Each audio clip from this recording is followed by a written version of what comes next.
Bon, ça a l'air de marcher, on dirait. Donc, bonjour à tous et bienvenue sur notre webinaire iTrust en co-animation avec Bruno Châtelier, ingénieur avant-vente de EZ, Jean-Nicolas Piotrowski, PDG de iTrust et Yacine Oukessou, team leader de l'équipe SOC de iTrust. Donc, ce webinaire va se dérouler en 4 parties. On va commencer par présenter iTrust et son offre managée. La deuxième partie va porter sur les technologies phares du SOC managé, leurs capacités techniques et le processus du service managé. Et dans un troisième temps, notre partenaire Bruno Châtelier vous fera une démo de la plateforme EDR et Z. Et on finira par une session de questions-réponses. Donc, n'hésitez pas à poser vos questions dans le chat tout au long du webinaire et on y répondra à la fin. Ok, bonjour à tous, merci Amina, je suis avec Yacine. On va vous présenter un petit peu tout ça. J'ai une petite présentation d'iTrust de 3 minutes un maximum pour ceux qui ne connaissent pas. On est un éditeur de cybersécurité souverain, on existe depuis une quinzaine d'années. Là, l'objectif, c'est de vous présenter une des offres qu'on a d'EDR Managé pour expliquer à pas mal de monde en quoi ça consiste. C'est un sujet qui est quand même très demandé aujourd'hui par le marché et par les clients. Donc iTrust, on existe depuis plusieurs années. On est une des rares sociétés encore indépendantes en France sur la partie cybersécurité. Capitaux français. On développe 3 technologies. Donc les 2 majeures qui sont le SIEM, UEBA Revedium et le scanner iCare, le scanner de vulnérabilité. Tout ça proposé au sein d'un SOC et qui peut être proposé aussi avec un EDR de manière autonome ou intégré au SOC. On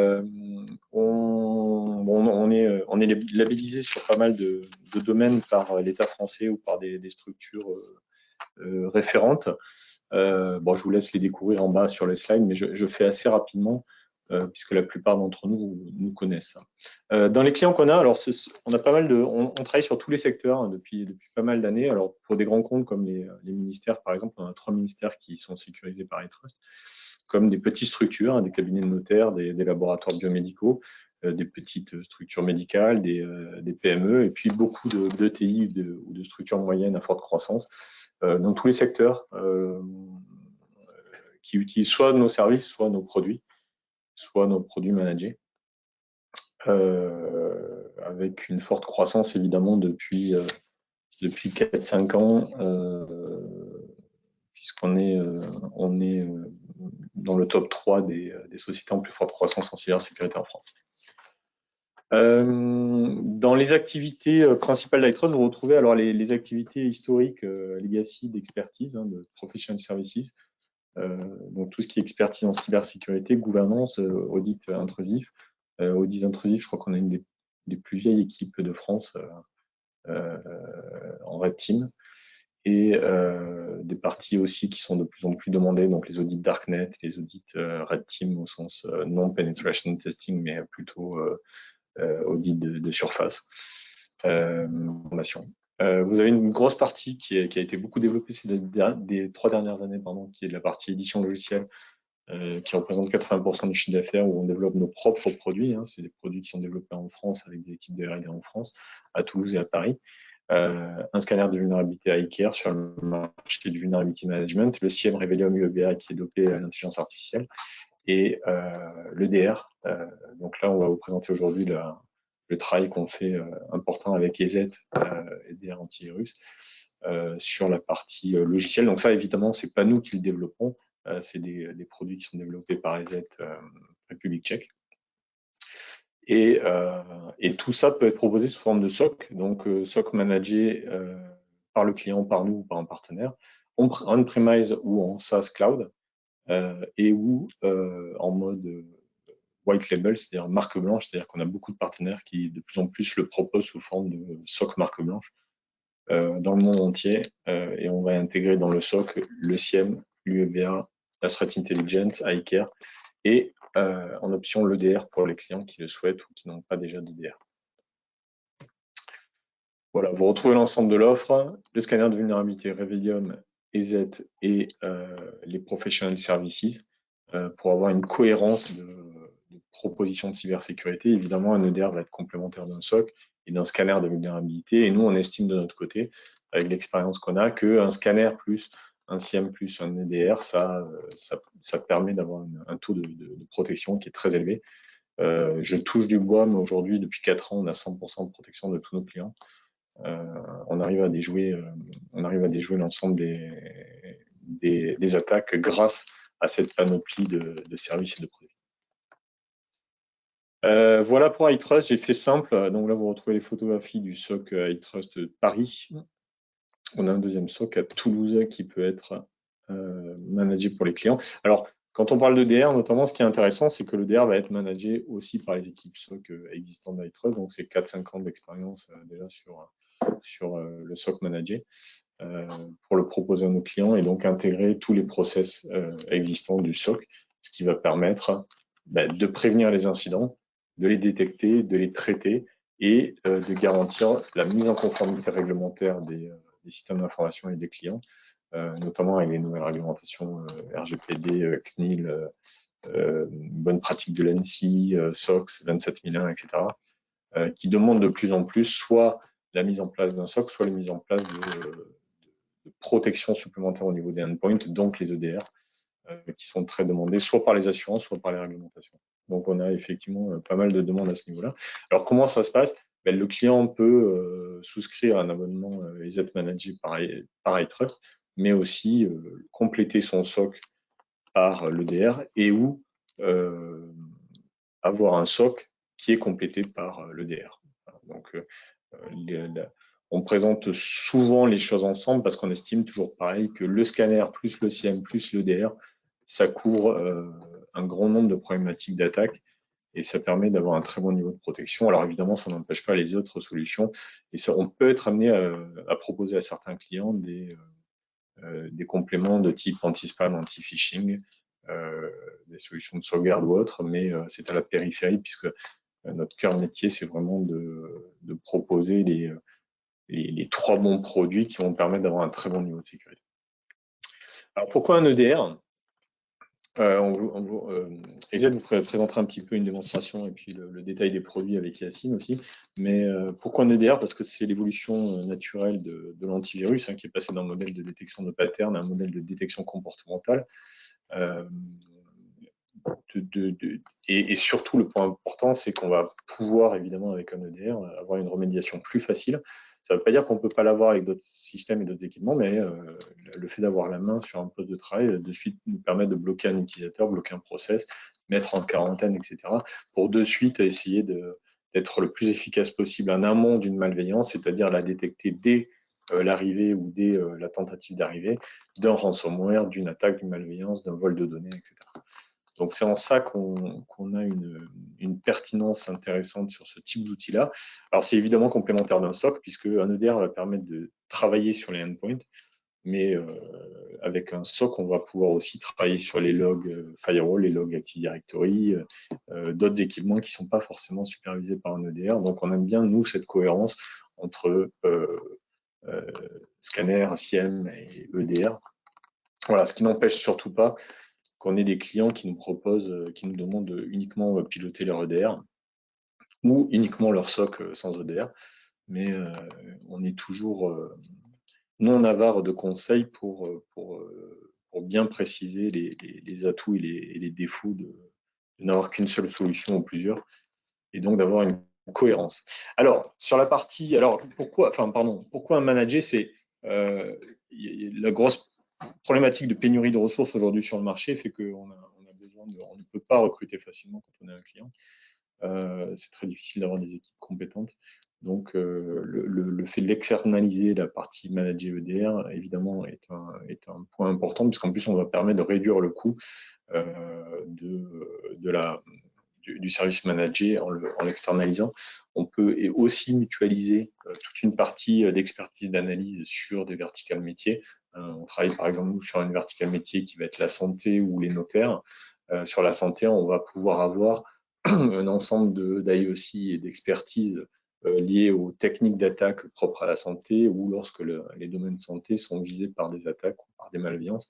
Alors, c'était le cas l'année dernière, on l'a vu sur les ministères, où l'été dernier, beaucoup de ministères ont été attaqués.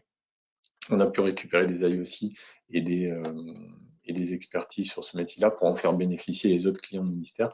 Et idem sur la santé, où on a des hôpitaux qui se faisaient attaquer et on a pu informer les autres et prévenir les incidents sur les autres de par cette connaissance de la mutualisation de métier. Évidemment, ce qui est intéressant aussi dans le manager, c'est qu'on va pouvoir avoir une équipe de ces CIRT à disposition. Ces CIRT, très demandés aujourd'hui sur le marché par les clients, c'est la capacité à intervenir en réponse à un incident pour monter une cellule de crise, gérer un incident. Et ça, évidemment, c'est plus facile quand vous avez un service managé de SOC ou de DR auquel vous êtes abonné, parce que les équipes vous connaissent et vont pouvoir de suite réagir. On va pouvoir mettre la priorité sur le client qui a un incident pour pouvoir l'aider à réagir.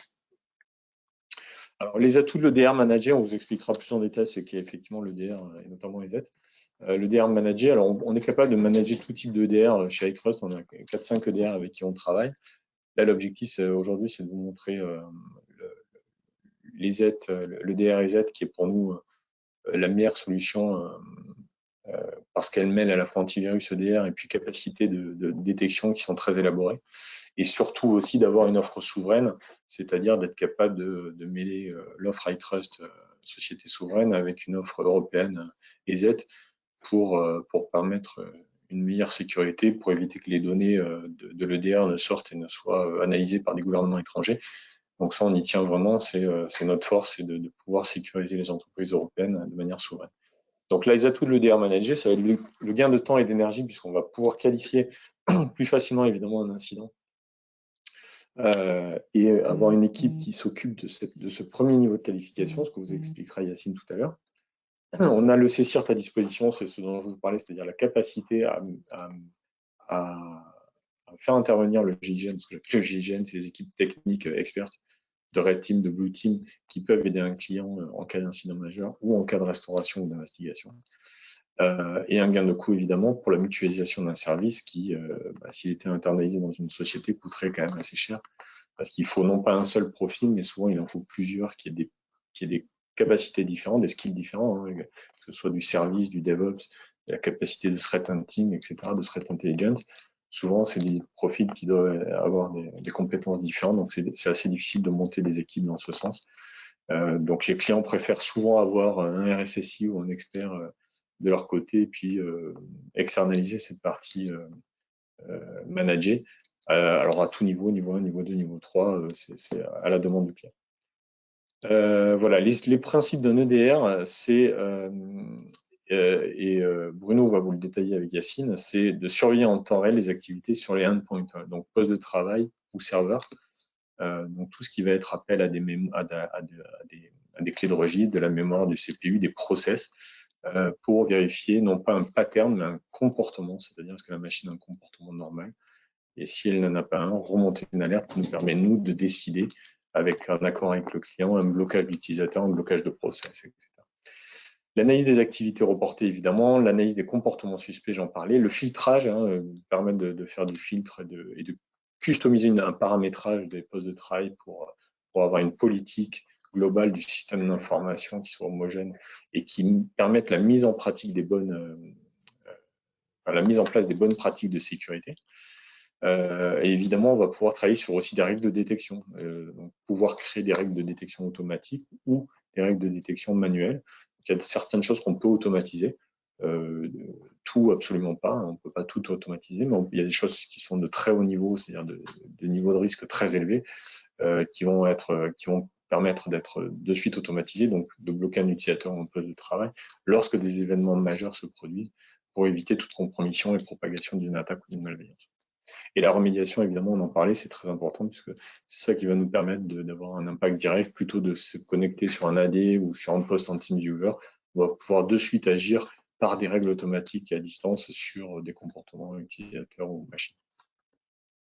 Donc, vous l'avez compris, la capacité, le MDR, je dis MDR parce que souvent, le DR manager s'apparente à ce qu'on appelle du Management Detection Response, qui est un service qui est de plus en plus mis en avant dans la cybersécurité.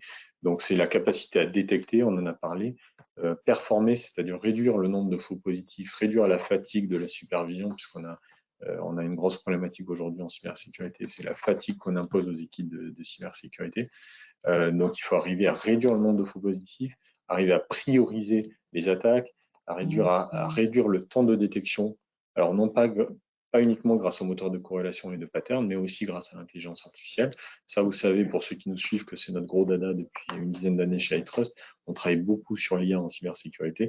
Et ce qui nous intéressait aussi beaucoup avec EZ, c'est cette complémentarité de travailler non pas sur des patterns, mais sur des comportements d'IA. Enfin, sur de l'IA adaptée à des comportements.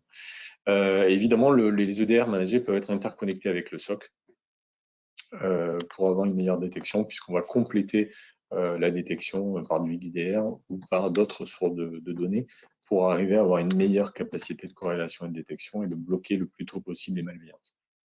La souplesse, évidemment, c'est une offre qui est très simple, facile d'utilisation, à la demande, très souple. Il n'y a pratiquement rien à installer à part les agents, puisque l'ensemble de la supervision est réalisée sur des serveurs cloud iTrust, où tous les serveurs centraux nous permettent d'accéder et de manager les clients. La configuration est très simple. Voilà, possibilité d'avoir une API ouverte, des playbooks, on travaille beaucoup sur les playbooks, c'est-à-dire la capacité de réponse à incidents sur des alertes EDR et SOC. Et évidemment, avoir une plateforme qui soit multi-tenant pour gérer l'ensemble de l'EDR Manager. Le service EDR Manager chez iTrust, c'est un service qui est certifié ISO 9001. C'est le seul service de ce type-là en France qui est certifié ISO 9001 depuis 2 ans ou 3 ans, je crois. Et qui est labellisé par les armées françaises, donc qui est utilisé notamment sans trahir de secret, puisque c'est des sujets assez sensibles. Par exemple, les outils iTrust sont utilisés pour superviser les hôpitaux militaires et d'autres hôpitaux depuis 3 ans, avec une grande réussite, puisqu'on a arrivé à avoir 100% de protection des clients. Couverture à 360 degrés du SI, supervision alors en 5.8 ou en 24/7, hein, selon ce que demande le client. On a des équipes en 24/7 qui font ça très bien. Évidemment, l'externalisation.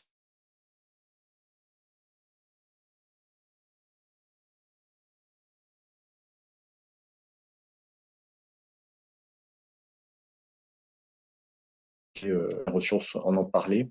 Mise en conformité réglementaire, j'en ai parlé. Et souveraineté de la solution, puisque check le contrat français iTrust. Je laisse la main à Yacine, qui est responsable SOC chez iTrust, qui va nous parler justement des services managés IZ. J'ai la caméra. La caméra, Ouais. on est filmé? Ouais. Je savais même pas. Bonjour à tous, donc Yacine Kessou, responsable SOC. Et donc dans cette partie, je vais vous présenter plus précisément les process du SOC interconnecté donc aux produits EZ EDR. Donc comme l'a bien dit Jean-Nicolas, l'intérêt ici d'avoir une équipe SOC à vos côtés, c'est vraiment le fait d'avoir une certaine expertise avec une équipe dont les process ont été éprouvés au cours des années. Et donc ça permet vraiment d'alléger la charge en termes de détection cybersécurité, vraiment d'avoir une équipe cyber. Donc, il faut savoir qu'au niveau du SOC, donc on a 3 niveaux. On a le niveau N1, N2, N3. Donc, moi, les N1, comme j'aime les appeler, je les appelle un peu les soldats du SOC. Donc, c'est vraiment ceux qui seront au front, ceux qui vont réceptionner les alertes et qui seront en contact direct avec le client à tout moment. C'est les personnes qui font support et qui sont toujours à disposition pour traiter les alertes, répondre aux clients et à toute autre demande. Donc là, comme on voit sur le slide, donc les activités principales du N1, donc c'est vraiment la gestion des tickets, donc gestion des alertes critiques à de la console EZ, et donc tout ce qui est prise d'appel, prise d'information, relevé des alertes, réalisation d'analyses basiques qui ne demandent pas de droit particulier aux routes administrateurs. Et donc vraiment, le but du N1, donc c'est vraiment de traiter l'alerte, de faire une analyse en fonction des playbooks, en fonction des guides d'investigation qu'il a, et donc en fonction du niveau qu'on lui laisse.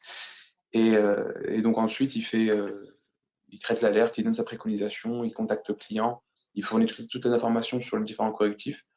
Et donc tout, et ensuite il ferme le ticket du coup en fonction de comment se finit l'analyse.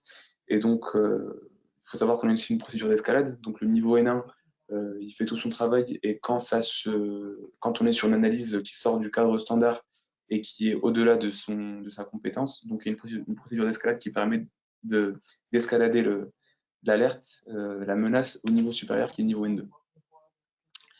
Donc, le niveau N2, donc, comme on le voit, donc, dans un premier temps, c'est la gestion des tickets qui n'ont pas été résolus par le niveau inférieur.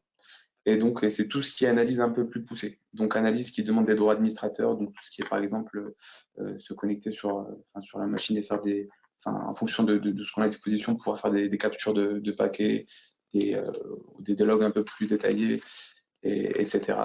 Donc, si il y a un incident avéré, donc on fait un rapport, donc il y a la rédaction du rapport. C'est vraiment en fait c'est l'équipe qui fait tout ce que les nains n'ont pas pu faire par manque, on va dire, par manque de compétences, mais c'est un peu le processus normal.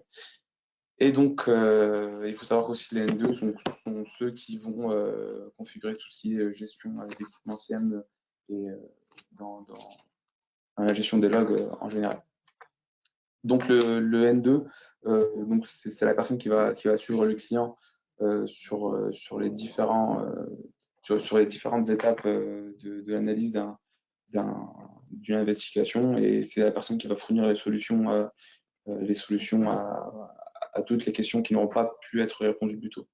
Et donc il faut savoir que là, donc quand on est encore une fois sur un point bloquant et qu'il faut par exemple lancer une cellule de crise ou quelque chose qui demande vraiment un accès physique à la machine, qui demande de faire des actions beaucoup plus poussées de forensique, beaucoup plus techniques et poussées. Donc là, on a encore une autre escalade qui va au niveau 3, qui sont vraiment comme les appelait Jean-Nicolas, donc vraiment c'est le GIGN qui va vraiment monter une cellule de crise et faire de l'investigation à post-mortem sur la machine, sur les logs, et vraiment on peut aller beaucoup plus loin, faire du forensic sur la mémoire, etc. Donc voilà, donc ça c'est l'équipe N3 qui est un peu l'équipe experte qui peut parfois être épaulée par l'équipe Red Team, et donc vraiment c'est l'équipe, on va dire, de réponse à l'incident qui va monter la cellule de crise. Voilà, en globalité. Tu veux ajouter des choses sur l'équipe N3? Non, c'est très bien. Sur le N3, le N3, c'est ce que tu as dit, donc tout est clair. Ok, parfait. Ouais. Donc ça, c'est le processus EDR couplé au SOC. Donc c'est EDR MSSP process. MSSP, nous, c'est l'équipe N1 dans le SOC. Donc il faut savoir que donc voilà, on a découpé les alertes selon 3 niveaux donc arbitraires, on peut choisir. Donc quand une alerte est vraiment extrêmement critique et qu'on est sûr à 100% qu'elle est malveillante et qu'elle n'a même pas besoin d'appréciation humaine, il y a une remédiation automatique qui ne nécessite pas en fait d'action humaine, et donc automatiquement l'alerte la menace est comment dire, mitigée sans demande humaine. Et donc voilà, donc ça c'est le premier cas de figure. Le deuxième cas de figure, c'est quand on a une alerte donc qui est critique, mais on n'est pas sûr à 100% avant analyse humaine que c'est vraiment un vrai positif avéré avec une menace avérée. Et donc là, ça demande une investigation avec analyse humaine. Donc c'est ce qu'on a vu plus tôt, le N1 qui va traiter l'alerte selon ses guides d'investigation, selon ses playbooks. Et donc il va mener à bien son analyse, donner son investigation, enfin donner sa préconisation au client, et demander aussi l'autorisation d'intervenir si le juge voilà, enfin si c'est bon pour tout le monde et qu'il juge nécessaire de se connecter à la machine et d'effectuer les blocages qu'il faut. Et donc en fonction de la réponse du client, peut-être que le client dit non, là j'ai pas envie qu'on se connecte à ma machine, j'ai pas envie de bloquer cette IP, elle fait des choses bizarres, mais je la connais, on en a besoin. Bon, il y a plusieurs cas de figure qui peuvent se présenter. Donc dans le cas où on a l'autorisation d'effectuer la remédiation, donc on l'effectue, le N1 effectue la remédiation directement sur la console EDR. Si vraiment s'il y a un souci et qu'on voit que ça nécessite donc quelque chose de beaucoup plus important, donc il y a la procédure d'escalade qu'on a vu plus tôt, et donc il peut aller jusqu'au niveau N3 et ensuite mettre en place une cellule de crise et aller faire du forensique directement. Et ensuite, on a les alertes qui sont beaucoup moins critiques, donc low to medium, qui elles sont directement envoyées au SIEM, donc au SOC, et qui sont traitées comme les alertes SOC classiques, et donc directement sur les interfaces du SIEM, où ensuite on a accès bien sûr à la console EZ depuis le SIEM. Voilà. Ensuite, donc voilà, c'est une petite présentation rapide. Donc, je vous avais parlé des playbooks, donc qui sont des guides d'investigation. Donc, on a voilà une douzaine de guides d'investigation par type de menace. Donc, ce qui peut englober beaucoup de menaces. Et donc à chaque fois, donc c'est vraiment des étape par étape ce qu'il faut faire, ce que l'analyste de niveau 1 doit faire en fonction des menaces. Donc c'est vraiment assez détaillé.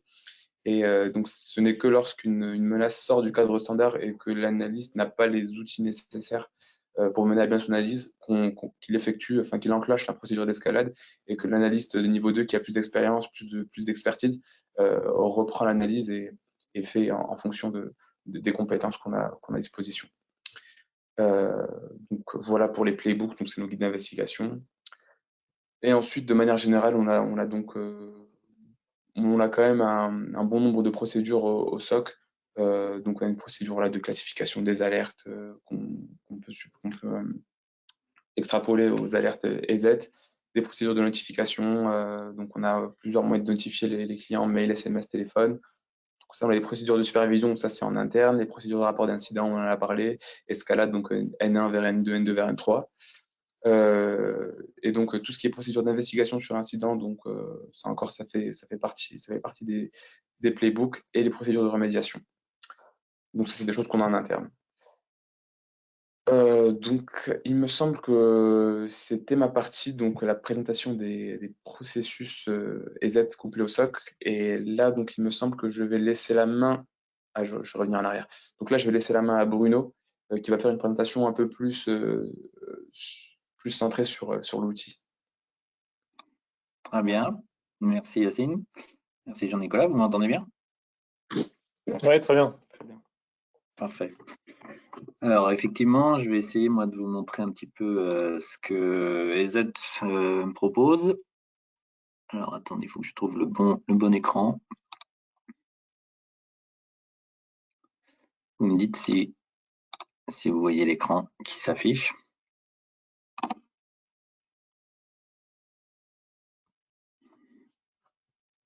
Oui, parfait, c'est bon. C'est bon? Ouais, tu l'as, un diaporama, parfait. Super. C'est bon. Très bien. Donc, EZ, alors vous ne connaissez peut-être pas tous EZ. N'hésitez pas à faire vos recherches, bien entendu. Donc, comme l'a dit Jean-Nicolas, c'est une société européenne. Donc ça, on ne se gêne pas évidemment pour le communiquer. C'est le premier éditeur européen, en fait, en termes de détection endpoint. Même si finalement, c'est peut-être un petit peu moins connu que certains concurrents européens, mais c'est bien en termes de chiffres. Le premier, société slovaque basée à Bratislava. Pour ceux qui ne connaissent pas, c'est juste à côté de Vienne, en fait, donc c'est pas si loin que ça. Et donc, historiquement, EZ propose des solutions, on va dire antivirus historiquement, et puis maintenant, on parle plus d'anti-malware, de DR et de MDR avec donc des partenaires comme iTrust. Donc, la base de toute façon de nos produits s'appuie sur ce que vous avez à l'écran, à savoir la protection des endpoints dans la partie purement anti-malware, à savoir détection de fichiers malveillants. Avec pare-feu, avec filtrage web, tout ça, ça fait partie, contrôle des périphériques, voilà, ça fait partie de la base. Mais ce n'est pas le sujet du jour, sauf qu'il faut de toute façon avoir cette solution anti-malware endpoint en place pour pouvoir bénéficier ensuite de l'EDR et donc ensuite de l'EDR managé d'iTrust. Je ne vais pas vous parler de la couche intermédiaire qui est un système de sandbox cloud qui permet d'améliorer encore un petit peu plus la détection. Par contre, voilà, je vais vous faire une petite présentation de cet EDR qui s'appuie sur une console et qui s'appelle EZ Inspect. Et effectivement, on complète cela avec justement les services managés de iTrust pour avoir une solution complète de protection. Alors, à quoi va servir un EDR? On a souvent la question, en fait, c'est assez compliqué. On a des clients souvent qui sont un petit peu perdus sur ce qu'est un EDR. À quoi ça va lui servir? Qu'est-ce que ça apporte par rapport à un EPP? pourquoi est-ce que j'en aurais besoin, est-ce que j'ai toujours besoin d'un EPP, donc quand je dis EPP, c'est la partie anti-malware. Voilà ce que j'essaie, moi, en tout cas, de présenter comme étant la partie, les points complémentaires d'un EDR par rapport à un EPP que l'anti-malware ne peut pas faire. Le premier point, je vais y revenir juste après dans la slide suivante, c'est vraiment, je pense, le plus crucial, c'est-à-dire la détection d'une intrusion dans votre IT et d'une préparation d'attaque. On sait que malheureusement, beaucoup de notamment de ransomware hein, sur beaucoup d'établissements français, en l'occurrence sur la période Covid par exemple. On sait que ces attaques-là étaient préparées de longue date, donc ça je vais y revenir, et on connaît quasiment toutes les méthodes de ces attaquants-là, et c'est ce que l'EDR permet de détecter, alors que l'anti-malware ne le peut pas. Donc ça je vais y revenir. Le deuxième point, finalement, on s'en est rendu compte, nous, au fur et à mesure que nos clients s'équipaient de l'EDR, à savoir que finalement, il y a beaucoup de remontées d'alerte qui ne sont pas forcément malveillants, qui ne viennent pas d'intrusion extérieure, mais souvent d'utilisation de collaborateurs un petit peu limites, ou en tout cas des comportements qui ne sont pas forcément les plus adaptés, ou l'utilisation de certains logiciels dans l'entreprise qui ne sont pas forcément les bonnes, qui ne sont peut-être pas signés, alors qu'il y a des versions qui le sont. Et en fait, en ayant toutes ces alertes-là, l'IT va pouvoir s'améliorer, donc mettre en place des solutions, communiquer auprès de ses collaborateurs pour remédier à ces mauvais comportements. Donc, indirectement, finalement, ça apporte une sécurité supplémentaire. Le troisième, c'est la possibilité d'investiguer, puisqu'évidemment, avec un anti-malware, on n'a pas une grosse force d'investigation. On bloque évidemment les attaques, on bloque les fichiers malveillants, mais le responsable IT est relativement limité pour être capable de remonter, à savoir par où est arrivé ce fichier. Le DR, lui, va permettre d'avoir cette visibilité-là. Et le quatrième point, c'est la remédiation. Donc, on peut déjà faire un certain nombre de remédiations avec nos solutions anti-malware, à savoir isoler un poste, l'éteindre, lancer un scan anti-malware. Mais par contre, il y a des outils supplémentaires fournis avec le DR, notamment des blocages de hash et des remédiations automatiques. On va voir juste après, suivant les alertes qui sont déclenchées. Donc, Jean-Nicolas en a parlé, tout ça s'appuie sur une collecte d'informations. Donc, ça, je vous le montrerai aussi, à savoir qu'on a des collecteurs sur les postes qui remontent finalement tout ce qui se passe sur le poste. Et c'est ensuite dans la console d'administration qu'on va pouvoir travailler avec justement ces 4 points. C'est pas forcément exhaustif non plus. Il y a d'autres points qui peuvent être intéressants côté EDR, mais ce sont les points pour moi les plus importants. Alors, je vais remettre ma petite souris pour avancer. Là, voilà, c'est une slide avant qu'on passe sur la démonstration qui appuie justement le premier point que je vous ai présenté à l'instant, à savoir la détection d'une préparation d'attaque. À droite, vous avez la flèche jaune. Cette flèche jaune, c'est la partie visible d'une attaque. Donc, c'est en gros, ça peut être un ransomware, un malware, ou même carrément une tentative de destruction de vos données. Ça peut durer effectivement, ça peut se déclencher très rapidement, ça peut durer quelques secondes, notamment les ransomware. Par contre, ça, c'est principalement quand même le rôle de l'anti-malware. C'est là qu'il doit pouvoir intervenir. Malheureusement, des fois, il peut arriver on le sait, que certains malwares sont suffisamment bien faits pour passer à travers les mailles de l'anti-malware. J'espère que ça n'arrivera pas chez Z, mais on n'est pas à l'abri de toute façon. Donc, ce qui est intéressant, c'est d'être capable de détecter cette partie, enfin l'intrusion et la préparation d'attaque en amont. Et en fait, ici, on voit que ça peut durer très longtemps. On parle de semaines, de mois. J'ai un client qui m'a parlé de 2 ans de préparation, a priori, d'une attaque dans son SI. Et en fait, on connaît également relativement bien les méthodes. Alors évidemment, il faut un accès initial de l'attaquant. Ça peut être un phishing, mais ça peut être plein d'autres choses. Donc évidemment, on a des outils d'anti-phishing, mais malheureusement, ça peut être une porte qui est restée ouverte. De toute façon, il lui faut un point d'entrée. Et s'il y arrive, après, il va pouvoir exécuter différentes tâches, différentes actions. Et en fait, il ne va pas aller au plus rapide. Il ne va pas commencer par lancer son ransomware. L'attaquant, il n'est pas fou. Il a tout le temps qu'il veut. Alors, je parle de vrais attaquants qui ont des compétences et des moyens et du temps. En général, il va commencer par des petites tâches toutes simples de découverte de l'environnement dans lequel il est arrivé, d'observation, potentiellement de collecter quelques données. Il va toujours avoir à cœur de rester camouflé, persistant le plus longtemps possible. Lui, il est tranquille. Tant qu'on ne l'a pas détecté, évidemment, il peut continuer.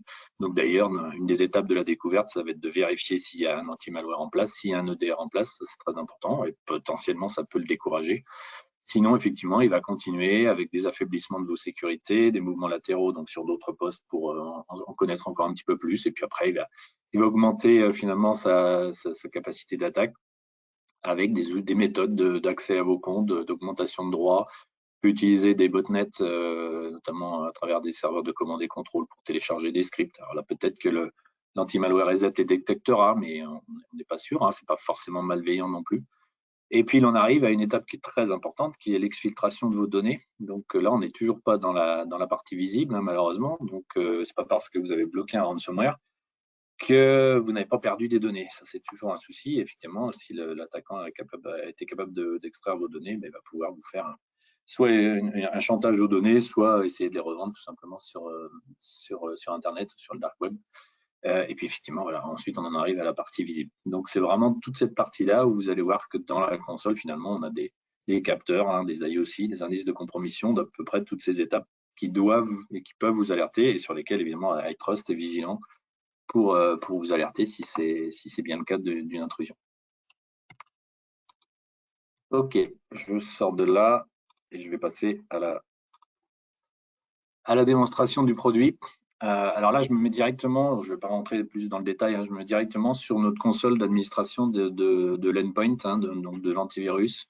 Peut-être que certains d'entre vous la connaissent. Donc EZ Protect, c'est une console d'administration web qui permet évidemment de déployer, mais aussi de gérer toute la partie anti-malware. Donc c'est pas le sujet, mais on voit qu'on a une console plutôt intéressante avec tout ce qui va être tableau de bord, etc.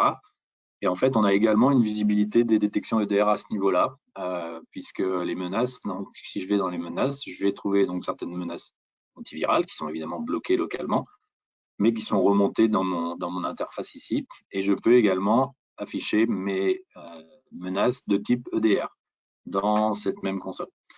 Donc ça va dépendre de la façon dont on travaille. On peut travailler sur cette première console d'administration d'endpoint. Et puis voilà, là j'ai lancé juste avant qu'on fasse que je prenne la main, j'ai lancé quelques petits scripts de détection EDR. Ce qui est intéressant, c'est qu'on va pouvoir voir un peu ce qui est en train de se passer. Donc c'est le produit s'appelle Inspect. Alors historiquement, il s'appelait Enterprise Inspector. C'est pour ça que vous avez encore un petit peu de reliquat de ce nom-là. Mais aujourd'hui, on parle de EZ Inspect en parallèle à EZ Protect. Et je vois que j'ai quelques comportements suspects de certains postes. Donc, pour aller plus loin, je vais investiguer, c'est ce que fait évidemment iTrust. Je vais basculer dans le monde de l'EDR, on va dire. Et là, j'arrive donc sur cette fameuse console d'administration. Donc, je bascule de l'une à l'autre sans souci. Et vous avez vu qu'il y avait des échanges de données aussi entre les deux. Donc là, comment est-ce que tout ça fonctionne? Je vais d'abord vous montrer ce qui se passe sur un poste. Donc là, je vais dans les machines. Je vais prendre un poste sur lequel justement j'ai fait lancé quelques scripts il y a quelques minutes. Et ce que je vais vous montrer, ce sont les événements qui sont remontés par les collecteurs.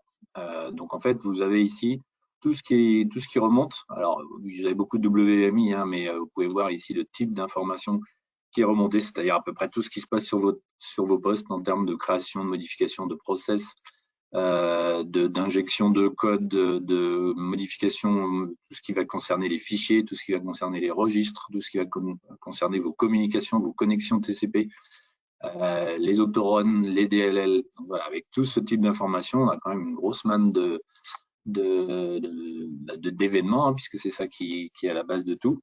Et à partir de ces événements, c'est le rôle du produit de vous alerter, donc d'alerter iTrust en l'occurrence, sur des comportements suspects. Alors, ce qui est intéressant là aussi, c'est que vous voyez sur le même écran une détection de pare-feu, donc qui se fait finalement par le endpoint, et une détection de l'EDR. Et ce qui est intéressant, c'est lorsque ce genre de choses arrive sur un même poste, quasiment en même temps, on peut avoir non seulement un comportement suspect, donc un IOC qui se déclenche, mais en même temps un blocage de malware ou une tentative d'accès au réseau. Donc c'est important et c'est pour ça que nous on cumule systématiquement la partie anti-malware et la partie EDR.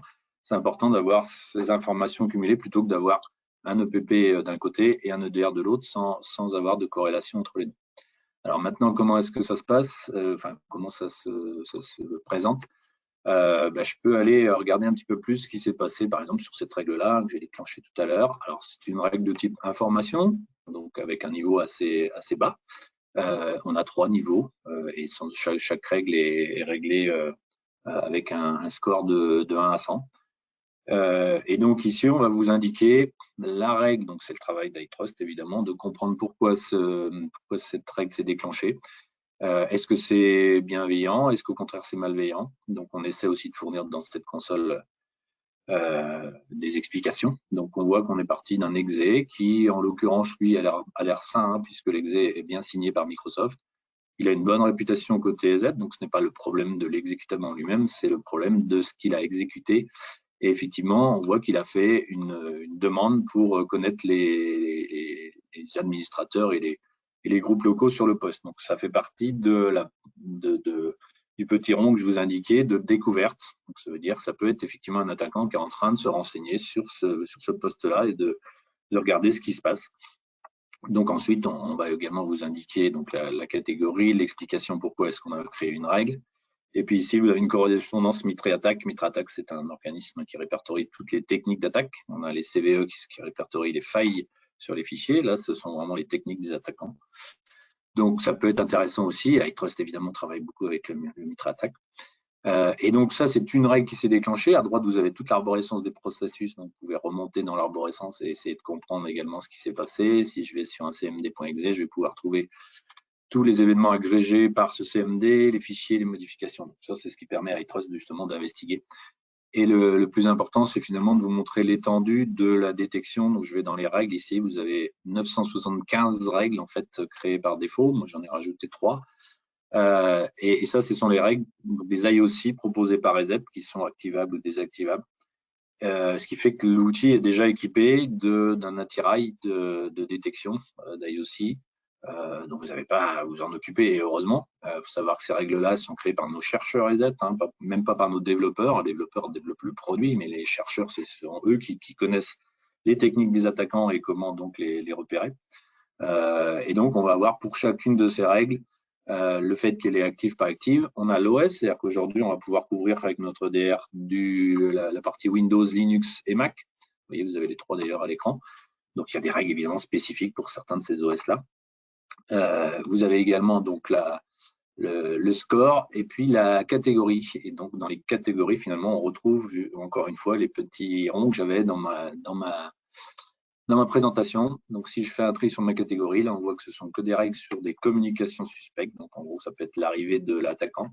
Ensuite, on va avoir des règles sur l'évasion de défense, sur la découverte, donc justement ce que l'on expliquait, toutes les petites requêtes qu'un attaquant peut faire pour découvrir dans quel environnement il est rendu. Et puis après, on va en avoir d'autres, évidemment, sur tout le reste des techniques. Et à chaque fois, on a une ou plusieurs correspondances avec ces fameuses techniques Mitre-Attaque. Et puis, pour terminer, en termes de remédiation, puisque c'est important, on en parlait. Donc là, c'est ce qui va vous permettre de détecter, donc à iTrust, souvent en discussion avec vous également, hein, avec les clients, de comprendre si effectivement une détection était normale, bénigne ou au contraire malveillante. Et puis, sur chacune de ces règles-là, on va pouvoir non seulement la personnaliser, hein, il peut arriver qu'iTrust ait besoin de personnaliser une règle par rapport à un client, mais on va également pouvoir mettre des actions automatisées de remédiation, à savoir si cette règle-là nous paraît vraiment dangereuse, alors on peut voir avec le code couleur, hein, on va pouvoir bloquer l'exécutable, bloquer et le nettoyer, ce sont des exemples, hein, ça dépend de chaque règle, isoler l'ordinateur du réseau ou tuer le process sur la machine. Et si je mets ça en place, dès que cette règle s'avérera visible sur un poste, automatiquement, on mettra l'action en place. On peut également, iTrust peut également le faire sur une action spécifique sur un poste et non pas de façon globale sur une règle. Et puis après, un des gros travaux d'iTrust, c'est de créer des exclusions par rapport à chaque client, à savoir limiter le nombre de détections pour avoir vraiment des détections pertinentes. Et pour ça, donc, ils vont créer des exclusions. On en a déjà proposé par défaut. On a un mode d'apprentissage qui permet de proposer aussi des exclusions. Mais c'est toute l'expertise d'iTrust de créer justement, d'observer votre environnement, de voir si tel comportement est normal et s'il est normal de créer une exclusion qui peut être très simple ou très complexe. Hein. Il y a différents moyens d'exclusion pour que finalement, on ne soit pas alerté à tort sur un comportement qui serait finalement normal. Je m'arrête là, je pense que je vais me déborder un petit peu. Vous avez une vue très globale, mais au moins ça peut vous permettre de comprendre comment iTrust derrière fait pour utiliser le DR de EZ. Et puis évidemment, si vous avez des questions tout à l'heure, un plaisir d'essayer d'y répondre. Donc j'arrête mon partage et puis il faudrait que je vous rende la main. Vous pouvez la prendre tout seul, la main. Jean-Nicolas, tu peux prendre la main ou il faut que je te la donne? Changer de présentation. C'est bon, là. Je vais montrer mon écran. C'est Ouais. bien ça. Ok. Donc c'est vrai qu'il ne me reste plus beaucoup de temps, mais on voulait rapidement montrer en fait comment est-ce qu'on interconnecte les EZ et en fait les différentes menaces au SOC, au CIEM. Donc je ne sais pas si vous voyez mon écran. Amina, vous... Bon, c'est bon.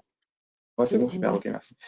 Donc ici, en fait, on est sur les IHM du SOC. Enfin, deux des IHM du SOC, on l'utilise pour faire nos investigations et notre ticketing. Donc ici, on est sur le lab iTrust, hein, donc ce ne sont pas vraiment de réelles menaces, hein, quoique. Et donc ici, on a les différentes alertes qui sont agrégées ici, qui sont ici. Donc des alertes qui proviennent de sources Windows, Firewall, etc.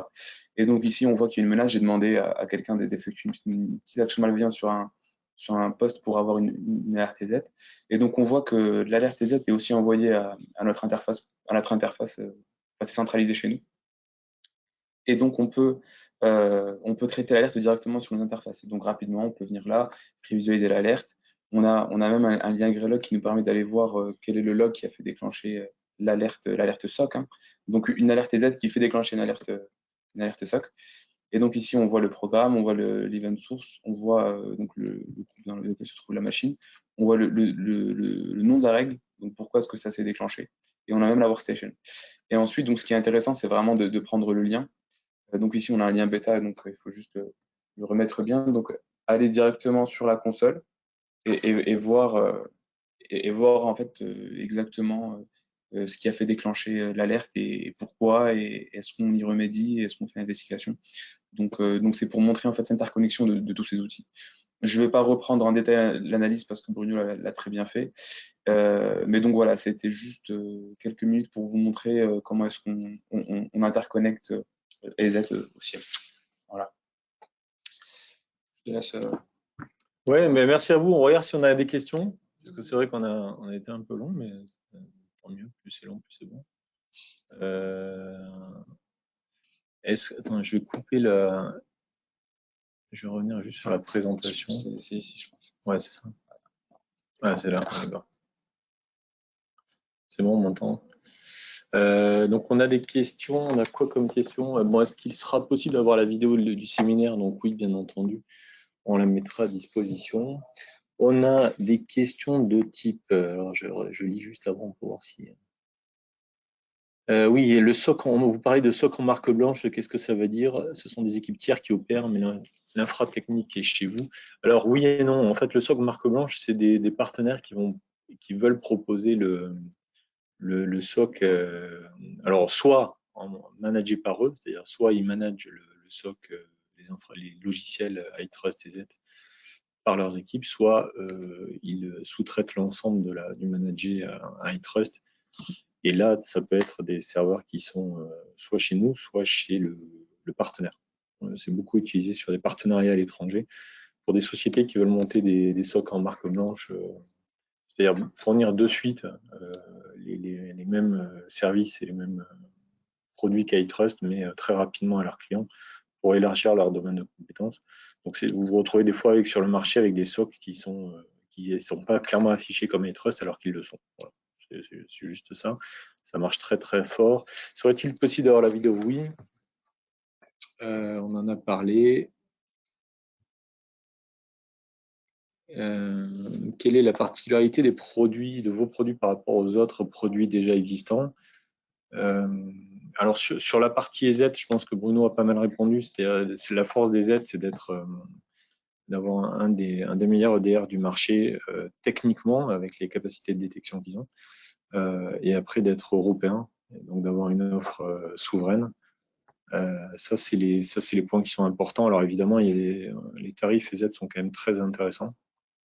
Et sur la partie service, le différenciant, c'est qu'on est un pure player cybersécurité depuis 15 ans, c'est-à-dire que c'est juste notre métier les 24 heures sur 24 et qu'on a des équipes dédiées à ça, c'est-à-dire on a une trentaine de personnes autour de l'EDR qui peuvent intervenir sur tous les sujets, que ce soit la threat intel, l'investigation, le forensique, la gestion de crise, la red team, c'est-à-dire tout ce qui est équipe d'attaque. Voilà, ça c'est la force, c'est que encore une fois, je touche du bois, mais 100% des clients sont protégés depuis 4-5 ans chez iTrust et qu'on a réussi à déjouer toutes les attaques. Je pense que ce sera difficile à maintenir comme résultat, mais en tout cas, pour l'instant, c'est le résultat qu'on a et on se donne pour objectif de continuer à y arriver. Les sources d'IOC. Alors, quelles sont les sources d'IOC? Je préfère demander à Yacine parce que c'est lui l'expert. Oui, alors pour les sources d'IOC au niveau du SOC, donc nous, on a une base de threat intel qui est interconnectée à différents organismes, certes. Et donc, il y a un tri qui est fait par nos équipes de threat intel. Et donc, pour interconnecter les informations les plus pertinentes. Donc, on est interconnecté, pour résumer la réponse, hein, on est interconnecté à différents organismes de CERT, open source et pas open source. Et donc, on récolte ces IOC-là. Le SOC, est-ce qu'on prend en compte les environnements virtuels? Je pense que oui. Bon, non, Yacine. Bien sûr. Ouais, bien sûr. Ok. Oui. Donc, que ce soit, ouais. Donc, tous les environnements virtuels.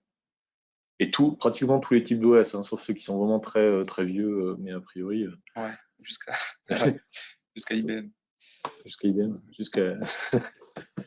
Une fois un event détecté, analysé, comment vous interfacez-vous habituellement avec votre client pour remonter les éléments pertinents pour prise en charge par l'opérateur du client? Qui c'est qui veut répondre? Moi aussi, mais vas-y si tu veux. Comment on s'interface avec le client pour remonter les éléments pertinents? C'est-à-dire que, alors si le SOC, si on n'est pas connecté, si on n'a pas un SOC, on envoie généralement par mail ou par chat les alertes, c'est ça? C'est ça, en fait, on a notre outil de ticketing sur lequel interfacer le client et on échange par ce biais aussi par mail. Et si c'est par le SOC, c'est-à-dire que ça remonte dans le SOC et ça suit le process SOC, dans ce cas-là, c'est tous les process SOC actuels d'iTrust, c'est-à-dire pareil, messagerie, outil de ticketing, messagerie en chat, voire même, je crois qu'on a des clients qui nous demandaient des alertes SMS, donc la possibilité de s'interfacer avec, et aussi s'interfacer avec des outils de type ServiceNow ou des outils de ticketing internes aux clients, notamment par l'API en fait. Ouais. C'est ça. La solution EZ s'applique-t-elle aussi bien aux terminaux qu'aux serveurs? Oui. Oui. En fait, les solutions EZ, donc je ne suis pas rentré tellement dans le détail, mais que ce soit la partie endpoint ou la partie EDR, s'interface donc sur les OS dont j'ai parlé, à savoir Windows, Mac et Linux. On a une partie anti-malware sur Android, mais il n'y a pas de DR par contre sur cette partie-là. Et que ce soit donc des postes de travail ou des serveurs, il n'y a aucun problème, évidemment. Alors, je me rends compte que j'ai oublié de 2 slides, mais c'est pas grave, je vous les affiche et puis je réponds aux questions. Enfin, on répond aux questions. Le SOC iTrust inclut-il les licences CZ? Alors, par défaut, elles sont en option parce que certains clients ont déjà des EDR que l'on peut manager. Donc, dans le SOC, il y a une option, est-ce que vous voulez l'EDR? Et dans ce cas-là, on rajoute le service EDR managé. Donc, quand le client a déjà un SOC, au sens SIEM du terme, dans ce cas-là, les alertes, on a 2 interfaces, on a l'interface EZ et l'interface SOC, et l'ensemble des alertes EZ remontent dans le SOC sont corrélées avec l'ensemble des autres alertes du SOC pour faire un XDR. Et tout est traité par le process SOC entre guillemets classique. Mais on peut se connecter évidemment à tout moment avec l'interface EZ pour faire de la remédiation, sachant qu'on peut faire aussi la remédiation sur le SIEM par ce qu'on appelle des répondeurs, mais ce sera un autre sujet, on fera une autre conférence là-dessus. Le temps moyen de mise en place de... Excuse-moi, Jean-Nicolas, j'ajouterais juste qu'il peut aussi y avoir des clients déjà EZ qui demandent à avoir le service MDR d'iTrust, hein, ça n'y a pas de souci non plus. Ouais, on a des clients EZ qui demandent le MDR et des clients EZ qui demandent aussi le SOC de compléter le DR par un. Ouais, tout à fait. Et c'est tout l'intérêt des synergies entre les différentes offres en fait. Le temps moyen de la mise en place d'un EDR, pour 100 machines à peu près, moi j'aurais dit une demi-journée, mais je préfère que vous laissez parler Bruno et Yacine pour être précis parce qu'on ne va pas me croire si c'est moi. Ouais, du côté Z, bah, ça dépend quand même pas mal de l'environnement du client. Ça dépend s'il y a déjà un anti-malware en place et auquel cas il faudra le remplacer. Ça, c'est assez rapide. Donc, on fait ça avec les consoles d'administration qui peuvent être d'ailleurs des consoles on-premise ou cloud. Donc, évidemment, là aussi, si on travaille sur des consoles cloud et Z, bah, c'est encore plus rapide également. Donc, ça peut être faire une demi-journée, une journée, voilà. Parfois un peu plus, parfois un peu moins. Mais ça dépend quand même énormément, effectivement, de l'environnement, si c'est homogène ou hétérogène. Entendu. Et pour le manager, c'est quoi, Yacine, c'est quoi? C'est le temps de travail, c'est surtout tout le travail qu'on fait en amont sur la customisation des règles pour les whitelists et pour la préparation, c'est ça? C'est ça, voilà. Donc, il y a de la customisation, du whitelisting de processus et de beaucoup d'autres choses en fonction vraiment de l'environnement du client. Donc, c'est un apprentissage qui se fait au fur et à mesure. Donc, ça se fait, c'est des choses qui peuvent se Donc, faire si je résume, une journée d'install, mais après, il y a toute une phase d'analyse qui va durer 2 semaines, 3 semaines, c'est ça? Voilà, c'est ça, quelques semaines. Et qui permet de customiser. Donc, voilà, opérationnellement une journée, mais après, il y a cette phase d'amélioration qui va durer 3 semaines. Vous parlez d'analyse de trame et de se connecter sur les machines à partir de votre management. Cela demande un accès au système client en information. Là, j'ai pas compris. Je sais pas si c'est pour moi ou pas. J'ai pas bien compris la question. C'était une question, c'était par rapport à EZ. Est-ce qu'on peut faire de l'analyse de trame directement depuis la console EZ? Alors, on peut faire ce qu'on a vu, hein, c'est-à-dire qu'effectivement, le client, bah, c'est lui qui a la plateforme EZ. Donc, si le client veut investiguer par lui-même un petit peu, il y a toutes les informations qui sont fournies, mais c'est vrai qu'après, côté expertise, si les clients ont l'expertise, tant mieux. Sinon, bah, c'est quand même l'intérêt d'avoir ce partenariat avec iTrust. Mais de toute façon, le client, normalement, il peut avoir accès à sa console de DR, bien entendu. Ouais. Par défaut, dans l'offre, il y a accès. Est-ce que le DR peut être hébergé en interne? Dans ce cas, quelle interface avec le SOC iTrust? Donc oui, on peut mettre en place des serveurs gestion EDR en interne, en premise. Et dans ce cas-là, il y a juste à renvoyer les logs de la console EDR au SOC d'iTrust par un DPM. C'est tout. C'est ça. Je vois pas d'autres cas. On n'a pas eu de cas complexe, c'est assez simple. Votre DR est-il connecté au SIEM? Oui, on l'a dit, et Yacine a fait une petite démo, là, c'est-à-dire que vous voyez directement dans les logs le détail de l'investigation qu'on peut faire et de faire du forensique. Donc, évidemment, l'interconnexion au SIEM, elle est en option puisque tous les clients ne vont pas vouloir un SIEM SOC. Donc, c'est juste une option supplémentaire pour accéder à l'ensemble des logs. Quelle est votre position si un EPP est présent chez le client? L'EDR remplace-t-il l'EPP ou vous déployez l'EDR et complément de l'EPP? Alors ça, là, c'est clair. Il faut effectivement remplacer l'EPP en place par celui de Z. Ça, c'est un incontournable côté Z. Et après, rajouter le petit collecteur de DR. C'est pour des raisons techniques et stratégiques. Par contre, effectivement, on a dans la console d'administration notamment la possibilité d'automatiser tout cela, à savoir désinstaller l'antivirus en place et installer Z à la place. Il n'y a pas besoin d'aller évidemment ni physiquement sur les machines, ni une par une. On peut automatiser tout cela. Mais effectivement, c'est une contrainte qui est obligatoire. Je ne sais pas si on l'a dit tout à l'heure, mais le DR, on peut le déployer par la GPO. Hein, ça. En fait, on peut tout déployer par GPO, que ce soit les agents de communication, les produits anti-malware ou le fameux collecteur. On peut aussi faire pas mal de choses à travers la console directement, à savoir, comme je disais, désinstaller un logiciel, installer les Z à la place, installer le DR aussi. Voilà, il y a plusieurs moyens de déployer l'ensemble sur les machines. En général, ça pose pas trop de soucis.